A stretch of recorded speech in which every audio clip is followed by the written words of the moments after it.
Hi, everybody, and welcome to Mark Overanalyses Film, the podcast where I overanalyze a different film every episode. Today, I'll be looking at 2019's adaptation of Little Women. Little Women was written and directed by Greta Gerwig and based on the all-timer kind of famous book by Louisa May Alcott. Unsurprisingly, I love this film.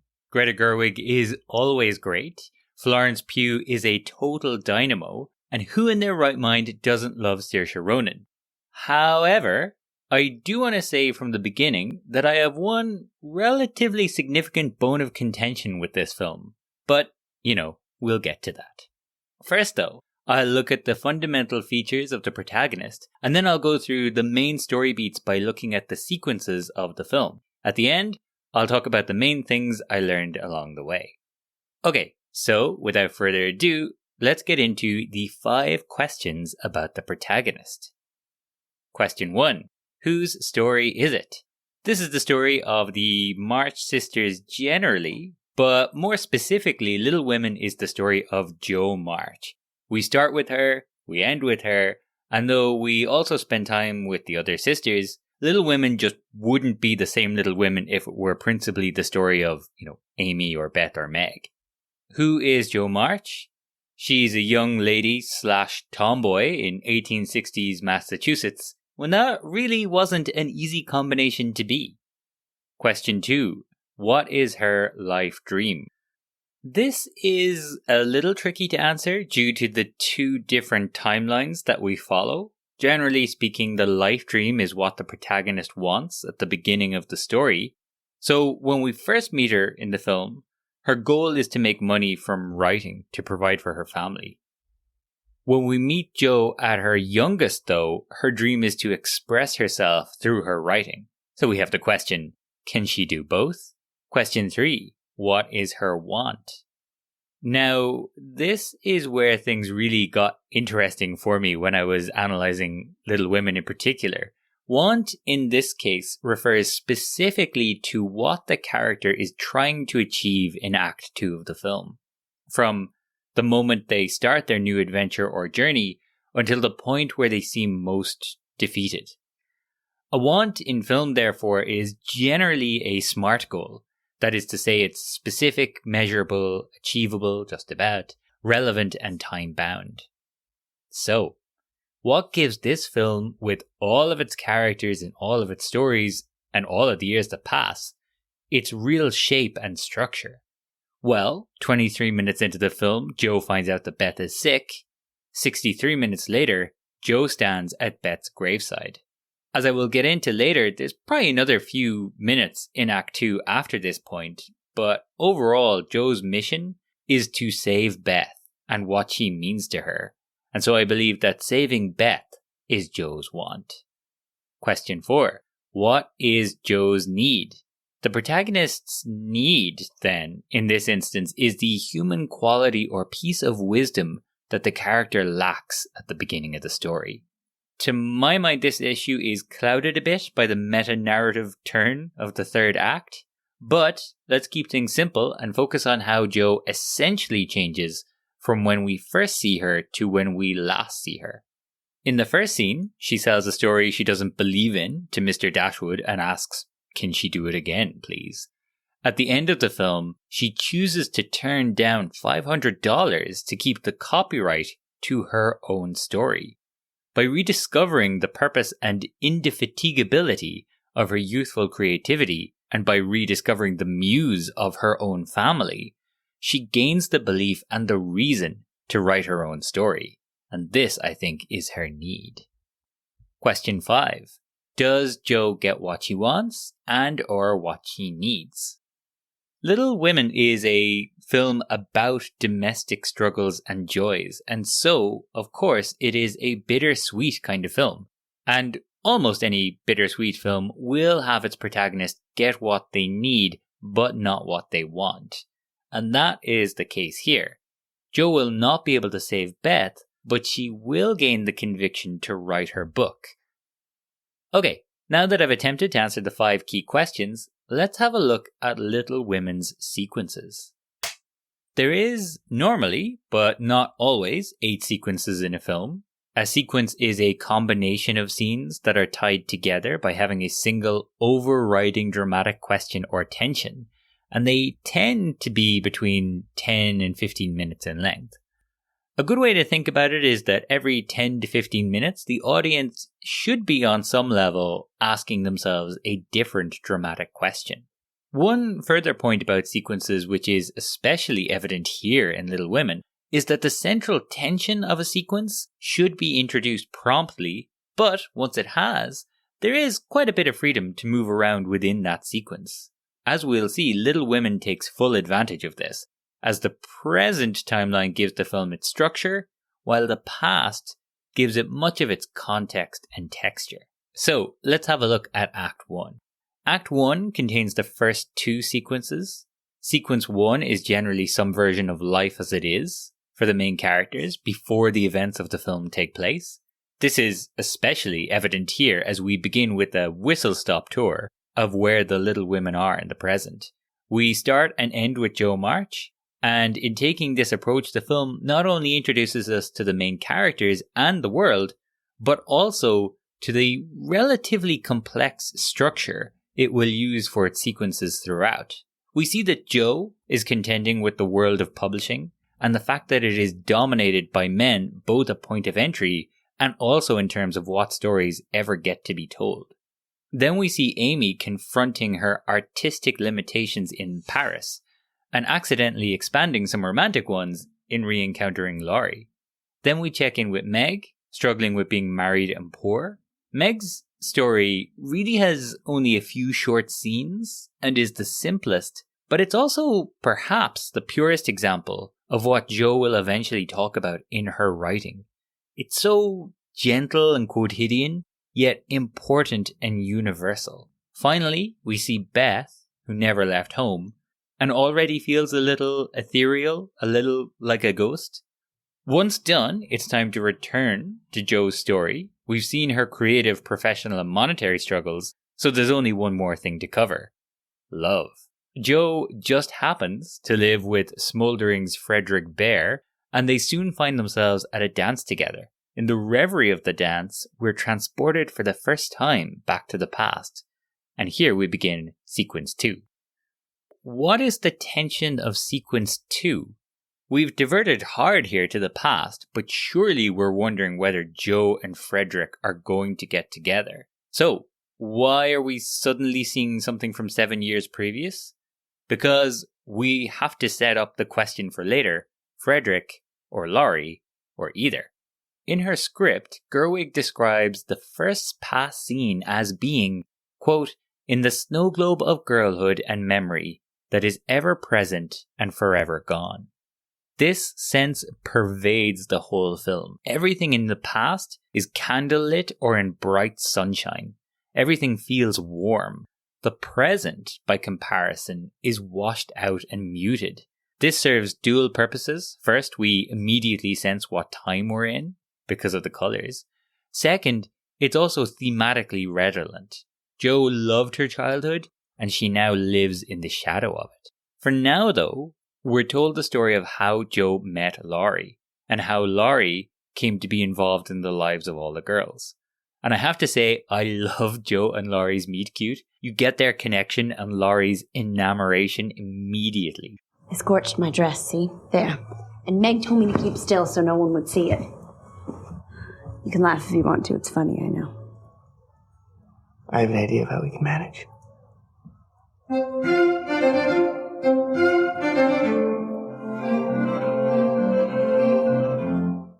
This sojourn into the past is ended though as Laurie leaves Jo's house that evening. It's clear as day that he's in trouble. At this juncture, we move back to the present, where trouble comes knocking now for the girls. While a still heartbroken Laurie embarrasses Amy by turning up at a ball like a 19th century Bruce Wayne, Jo and Friedrich fall out over his robust, critical approach. What happens next happens really quickly but is vital. Jo walks the streets perturbed by the argument. Note, this is an early call to her need that she's just not ready for, you could say. When she returns to the boarding house, she receives a note. This note is a sudden and late arriving inciting incident, the event without which our story would not happen. Beth has taken a turn for the worse, and just like that, Jo is asleep on the train home. She's leaving New York and her current life, her current stasis, behind her. She's journeying back home and back into her past, and so we begin Act 2. Act 2 begins with Sequence 3. This is the sequence wherein the protagonist makes their first attempts to resolve the problem presented by the inciting incident. In this case, that simply means that Jo has to get home. Now, this isn't a dramatic task, so we spend almost all of this sequence in the past, setting up exactly what it is that Jo is returning to and pining for. I think it's probably worth noting as well here that we've already been in the past, but Gerwig makes a very conscious decision to show us traveling back in time at this juncture. Also, when we travel back into the past this time, importantly theme-wise, we travel back to the first events of the first book, Little Women. Act 2 normally starts with a what's the plan scene, a scene that sets the context for what we are to see, and within moments here you'll notice that the girls tell us what they want. Jo has written pages for them to perform. Meg dreams of being rich. Amy wants to be a great painter in Paris. And Beth wants only for everyone to be at home. When asked about her music, she replies that it is, quote, only for us, I don't need anyone else to hear it. Jo is probably the heart of this family, but Beth is the soul. And as we'll see, she'll come to embody the idea of home or childhood. What follows then is the first steps for how the girls' lives are going to change. They bring food to the Hummels, Amy meets Laurie, Meg meets John, and Jo encounters the first real counter-argument to the indomitability of her own will. This is Aunt March, and her assertion that Jo can dream all she wants, but she'll have to marry well. There's no other option for a woman. In the present, we get one more flash of Jo's loneliness at an empty postbox before she arrives home. Jo gives her money to Marmee here and plans to take Beth to the sea to get better. She also discovers that Amy hasn't been told and remains in Paris, which she can't help but be a little bitter about. But we can stop here for a moment because Jo's want for Act 2, as we recall, is to save Beth, and she has just arrived home to do so. Sequence 3 then ends with the first move towards the character's need, and here it is as the moment when Jo finally returns to her childhood home. So now that we've moved into Sequence 4 and we've got our main objective, which is Jo is going to bring Beth to the beach to get better, we journey back into the past again, this time to discover just why generations of women curse the name Amy March. For our character's arc, we do need to note a blink and you'll miss it detail here as Amy destroys Jo's writing. Young Jo's work has a dedication for father. There's an added significance to this which will become clearer later on. For now, it's important to note that as Sequence 3 has moved into Sequence 4, the forces of antagonism are building. Not only does Amy incinerate Jo's inspiration, but Amy herself almost dies. As the editing cuts from a recovering Amy to a very ill Beth, the foreshadowing is clear. Sisters can die. This can end. And it will. When Beth wakes in the present and asks Jo if she misses Laurie, Jo replies simply, I miss everything. This, though, takes us into a happier tale of debutante balls and an old man and a young girl bonding over a piano.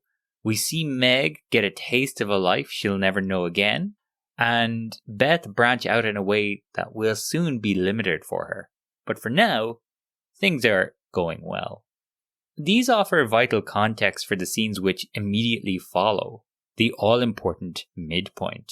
In this film, there are kind of 3 midpoints back to back, and they create a strong core for a film with all of the tendrils of Little Women. First, Meg's confession to John that she spent a lot of money, her struggles with being poor, and her immediate shame and fear that, to quote the script, she's broken the man she loves so much. Then, we have a sharp contrast to a vast, sunlit Parisian studio and Amy, who's facing much more intrinsic limitations. As Laurie enters and asks for, if not forgiveness exactly, a lower bar to clear, Amy is smarting over the fact that she's not an artistic genius. This is really rich characterization, I think. Amy's great in this, but she's still kind of being petulant here in a way, just in a more adult kind of way, I think. Jo is working really hard to provide for the family, and Amy's giving up her talent because she isn't Matisse. Laurie, though, is more interested in Amy's future intentions. As he dances around Amy being some kind of gold digger, Florence Pugh responds with what will maybe be the most long-lasting moment from this film. Well, I'm not a poet. I'm just a woman. And as a woman, there's no way for me to make my own money. Not enough to earn a living or to support my family. And if I had my own money, which I don't, that money would belong to my husband the moment we got married. And if we had children, they would be his, not mine. They would be his property. So don't sit there and tell me that marriage isn't an economic proposition, because it is.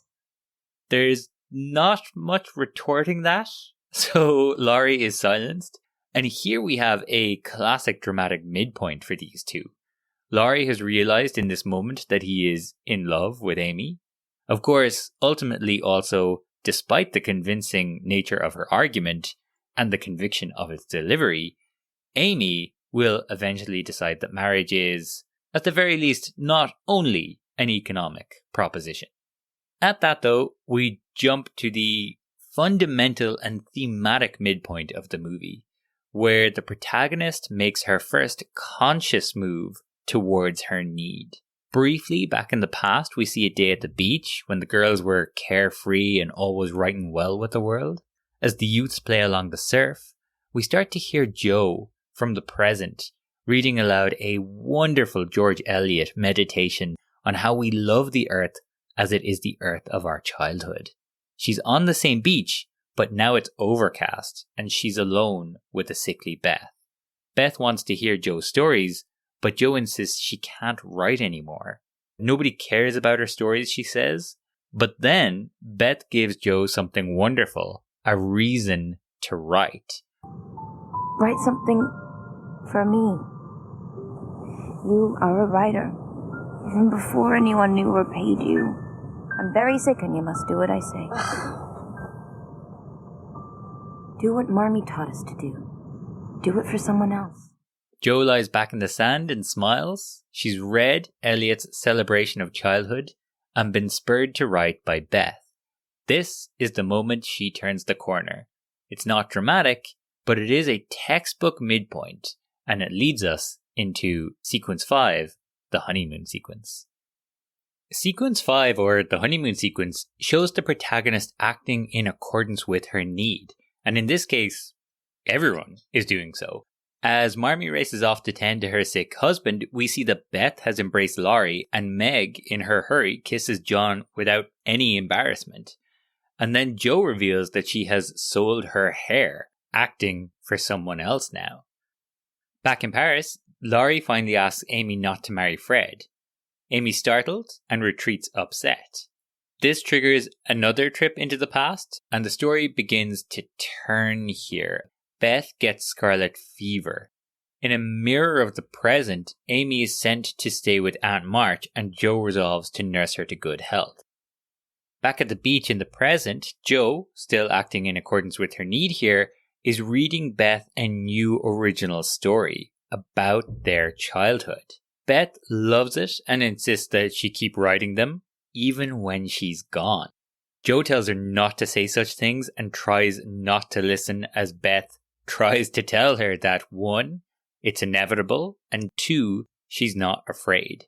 Again, all very redolent thematically.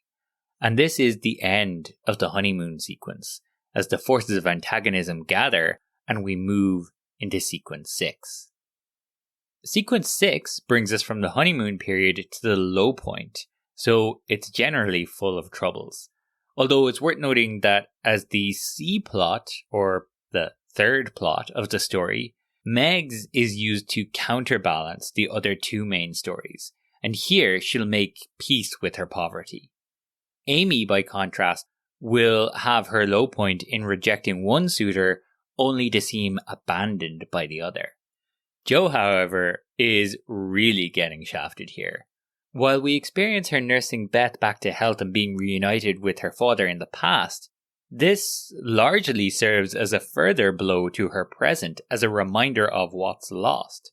Here, she cannot save Beth, and the youngest, described as the best of us, dies. As Meg marries and Amy takes Jo's stead in accompanying Aunt March to Paris, Jo is suddenly left behind by her childhood companions. Except for one. As we lead into the final scene of Act 2, Gerwig's restructuring of the narrative really helps here. Beth is still alive at this point in the timeline, but we feel Jo's loss already. And as her last companion, Laurie, finally breaks his silence, Jo is to lose him too. He insists that he must tell her that he loves her. Eventually, though, he is defeated. Devastated, really. I don't believe I will ever marry. I'm happy as I am. I love my liberty too well to be in any hurry to give it up. I think you're wrong about that, Jo. No. I think you will marry, Jo. I think you'll find someone and love them, and you will live and die for them because that's your way, and you will. No, watch. At that, Laurie stumbles away, a broken heart that will take years to repair. But Jo's is perhaps equally broken, and she's now on this hill, having in some way, shape or form lost all of her childhood companions, completely alone. And this is the end of Act 2. One quick note on this, Jo has lost a lot in this sequence, but it's all the richer for ending on a point where she could potentially choose to keep someone.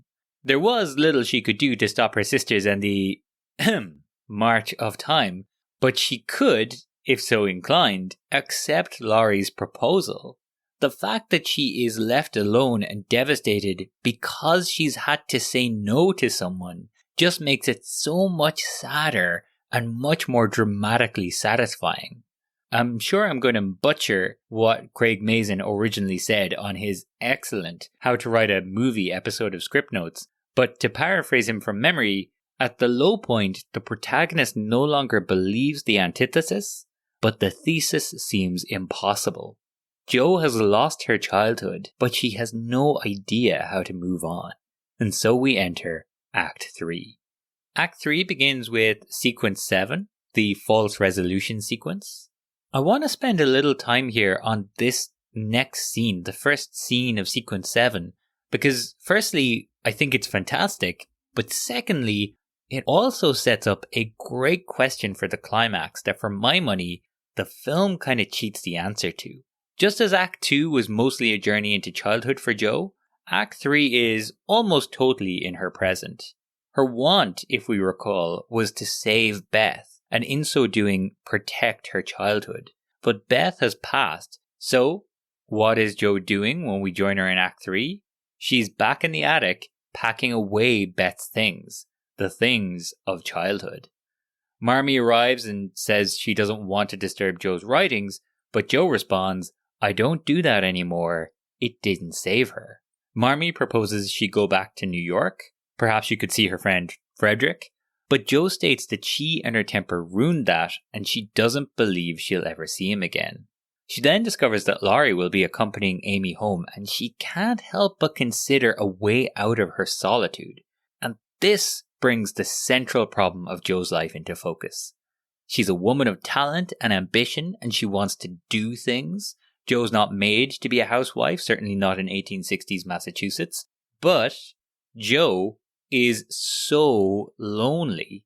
This is another great scene. It's one of my favorites, and Saoirse Ronan is fantastic in it. However, to my mind, it also sows the seeds for what I find kind of frustrating about the whole film's ending.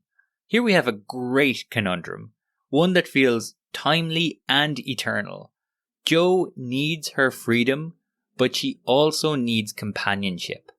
How can she possibly square this circle? Is she going to choose one or the other, or find a way to have both? The film doesn't really answer. It kind of cheats its way out of it. But I'll get to that a little bit later. One quick additional note here though, Laurie would represent in this instance a retreat back into childhood, a kind of coping mechanism, rather than moving forward and finding a genuine way to be as an independent adult. So we see Jo really struggling with this final move she needs to make. In this scene, she refuses to write and considers marrying Laurie instead.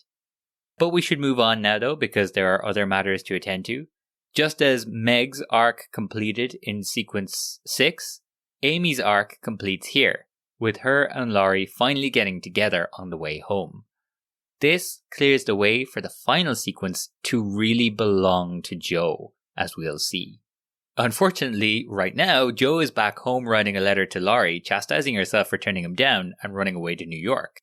This is going to make it all the harder, and it's a great example of raising the stakes of a scene, when Laurie appears and tells her he's married Amy. He asks Jo if they can still be friends, and Jo takes a moment before saying, "Of course." But there's no real of course here. They've lost something that they'll most likely never get back. Maybe it's just childhood. Jo moves downstairs and is greeted by the sight of 3 happy couples across the room, clearly feeling like something of a 7th wheel. She rushes to the woods and disposes of the letter. Returning home sometime later, she discovers Mr. Lawrence pacing outside. He can't go in knowing that Beth wouldn't be there, so Jo offers herself as a friend to lean on. This is a lovely scene and one that gets me every single time. But, more importantly, it's also the moment where Jo soothes her own pain by helping others, and helping others by welcoming them into her house. And this is our segue into the final sequence, the true resolution. Like so many final sequences, Little Women's sequence 8 begins with a moment of realization and or inspiration. Jo, at home feeling miserable and alone, collects her writings to burn them all. But almost finished, a dedication stops her for Beth. At that, Jo is struck, takes to the attic, and begins the kind of flurry of writing that marked her childhood. Now this is Jo's need made manifest. She needs to write, and she needs to do it, as Beth advised at the midpoint, for someone else. I remarked earlier that there's a blink and you'll miss it detail when Amy burns Jo's first novel, and that is that it had the dedication for father. Amy was of course young and can't really be blamed, but we see now the damage that her actions wrought. She killed something in Jo in that action that had to be reawakened by Beth, a reason to tell her story.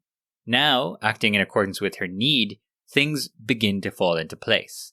Jo is left Aunt March's grand house to make a school out of. She makes a more mature peace and understanding with Amy, and while Mr. Dashwood might not realize her talent, his daughters bring it to his attention.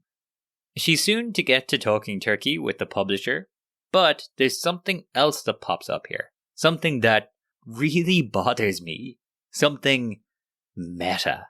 Like a classic Deus Ex Machina, Friedrich suddenly drops in unannounced, and it's decided by all that Jo is in love with him. As Jo negotiates with Mr. Dashwood, she begins describing what we see on screen. And at that, the remainder of Jo's story becomes extremely dubious in its reality. The sudden romantic denouement is lit with rich candlelight, and the muted colors of the present are gone. While there's a fantastically romantic moment under an umbrella, there's a much more real gain made across a table. Jo discusses publishing terms, but is much more confident now. Mr. Dashwood, if I'm going to sell my heroin into marriage for money, I might as well get some of it. 6.6%. Done. And you don't need to decide about the copyright right now. No, I've decided. I want to own my own book. Finally, we end our story cutting between 2 scenes. A bright, warmly lit Aunt March's house is now a vibrant school filled with playing, happy children, and the entire March clan living happily ever after. At the same time, in a colder but now rich and brilliant blue with which we associate the present, Jo watches her book, Little Women, get printed, pressed, and bound. The binder hands a copy to Jo. There's one final flashback. It's to a much earlier time now, though. The kind of memory forms so young, it's hard to tell if it's real. The four sisters, all very young, play together in their attic. And then Jo holds her book and seems at peace. I'd like to talk about two things here, which I would regard as the greatest weakness and the greatest strength in the structure of Little Women.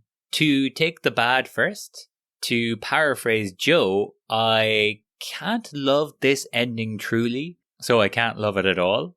Gerwig begins the film with the quote from Louisa May Alcott, "I've had lots of troubles, so I write jolly tales." Alcott never married and apparently did not want Jo to marry.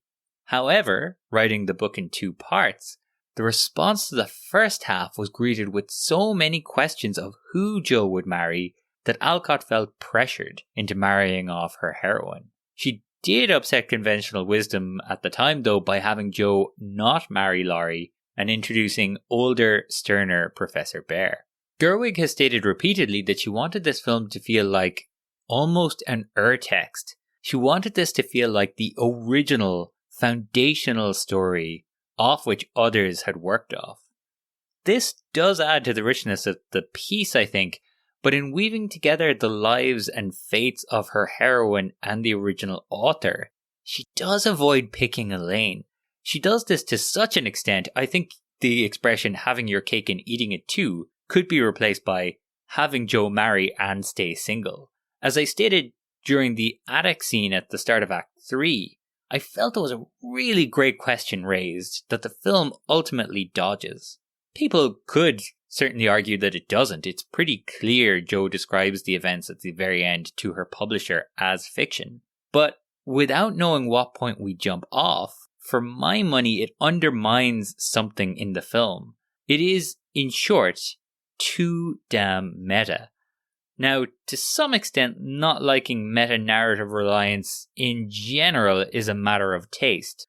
But to my mind, meta-narrative reliance undermines conviction of storytelling. If I hear, that this is a story about our relationship with story itself, just get the hell over yourself, tell me what it means. Stories are interesting to us because they mean something. It's why you can set something in space with lightsabers and it's totally fine. But if you have a character acting incongruously, it ruins everything.